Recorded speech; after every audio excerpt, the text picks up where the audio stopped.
Greetings YouTube, Del Puckett here, and in this video I'm going to show you how to make a guitar neck for a 3-string cigar box guitar.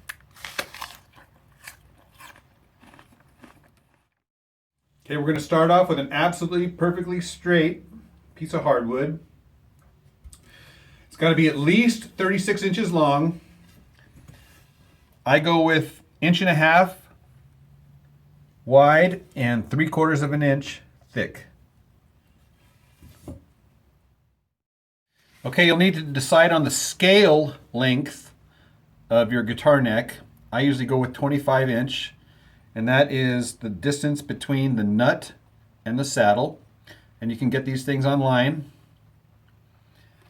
Or what I did is I went and got a metal ruler and I just traced the fret spacing of a regular acoustic guitar, and I kind of use this as a rough edge. And so what I'll do is I'll superimpose that on the piece of wood to kind of get my crude measurements started.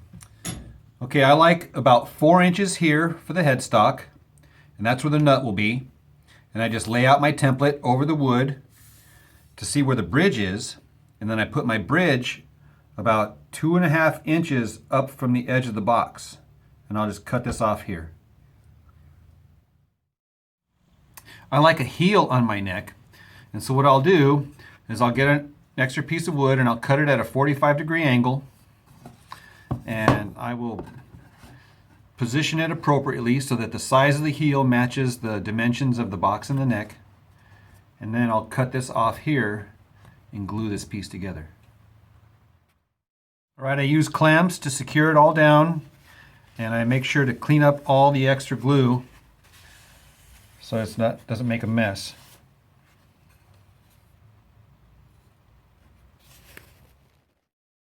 Okay, to get the traditional cigar box guitar headstock look, I measure down 4 inches, and then I measure down 1/8 of an inch here to kind of notch it out. I'm going to notch it out. I need this to be 5/8 of an inch thick, so that's the perfect thickness for like your standard tuning head.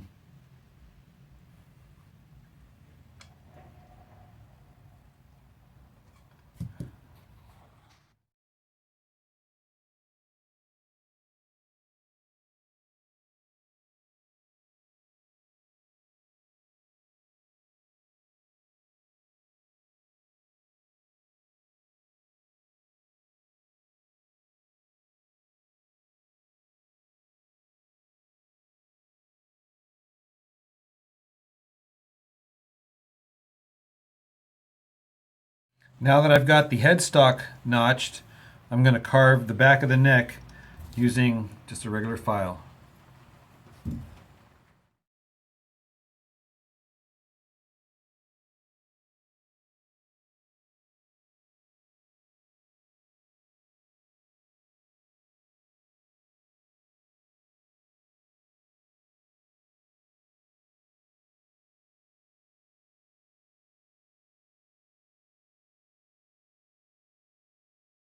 Next, using coarse grit sandpaper, I start shaping the back of the neck, and I move up to gradually finer and finer sandpaper to get it really super smooth.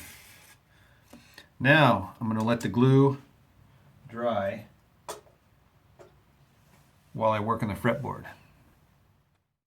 Okay, for fretboard material, I usually go with a 1/4 inch by 1.5 inch by 24 inch super straight piece of hardwood, but you can also use rulers, anything, as long as the main thing is it has to be super straight. There's a nice piece of rosewood. Now that we've identified our fretboard, now we need to mark the fret lines on here. So you can steal the scale length of your favorite guitar. You can get these templates online. One of the easiest ways is to get one of these kind of templates that you can just with a pencil just mark on exactly the fret lines that you want.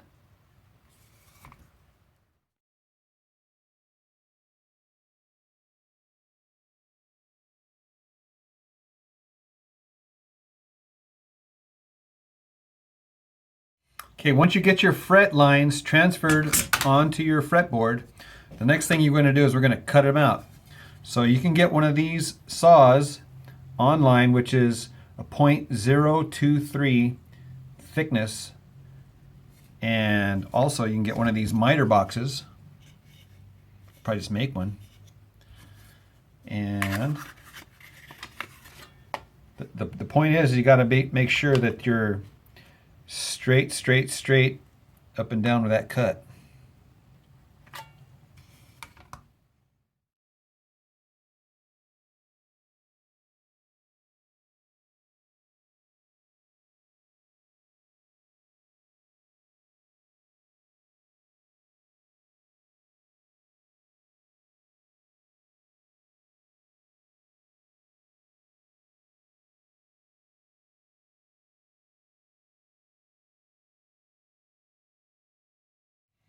All right, those fret slots are going to need to be about 1/16 of an inch deep. Not any less or you'll have a high fret. All right, the next step is we're going to notch out the top of this neck so that it fits in here perfectly.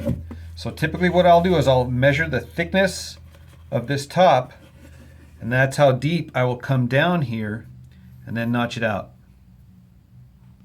Okay, we're at a crucial step here. So I measured the thickness of the top of the cigar box to be 3/16 of an inch thick. So what I do is I double that on the back side here. So I cut down 3/8 of an inch here. So whatever size this is here, I double it for here. And then what that does is it creates a back angle. I always keep in mind where my bridge is.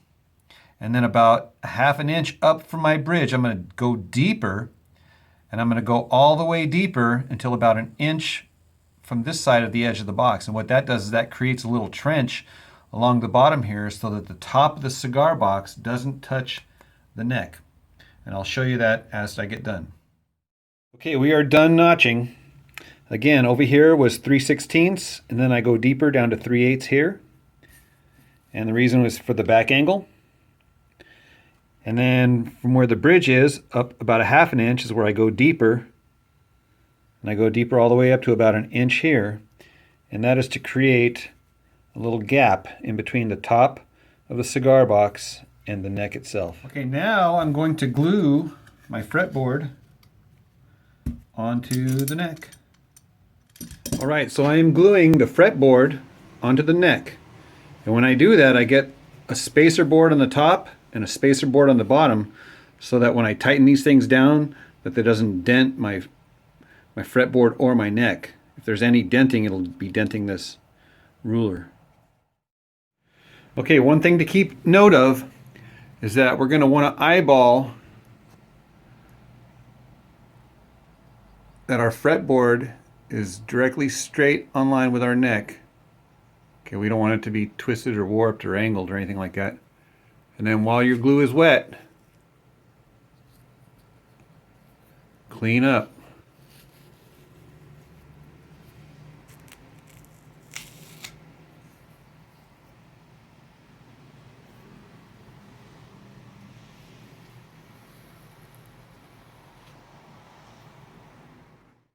All right, now that the fretboard has been glued to the neck, I'm going to sand it smooth, then dark stain it, and then put frets on it.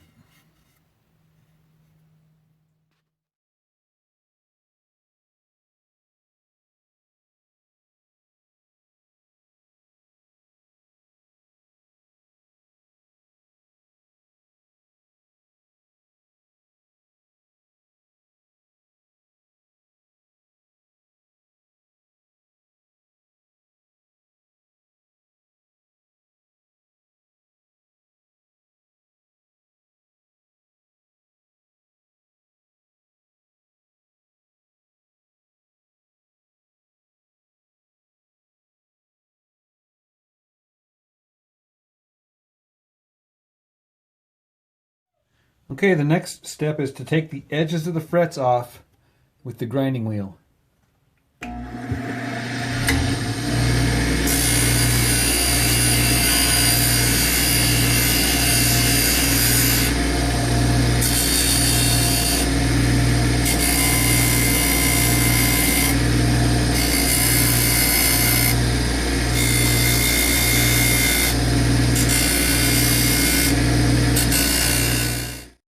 Okay, the next step is to dress the frets up.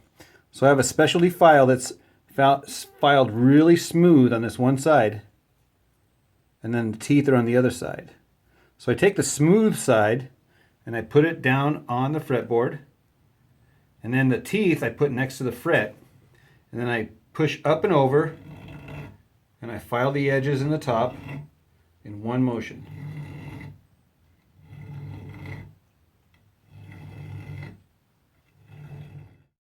All right, using some medium grade sandpaper, I'm going to sand the edges of the frets.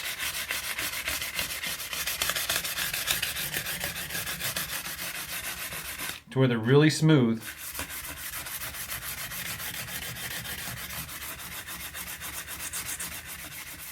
And then what I like to do is with a magnifying glass, I inspect each one just to make sure they're all uniform and smooth, there's no burrs.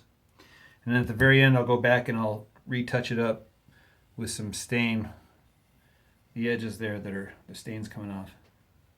All right, finally, after the stain sets up, I'll hit it with some steel wool, and then I'll begin sanding it with some very fine grit sandpaper to get it really smooth. And then I'll do the inlays and the tuners. One thing I did forget to mention is that the 0 fret is a jumbo fret, which is twice the size of all the other frets, and that gives me that good uniform action. So that's it. Good luck with your neck.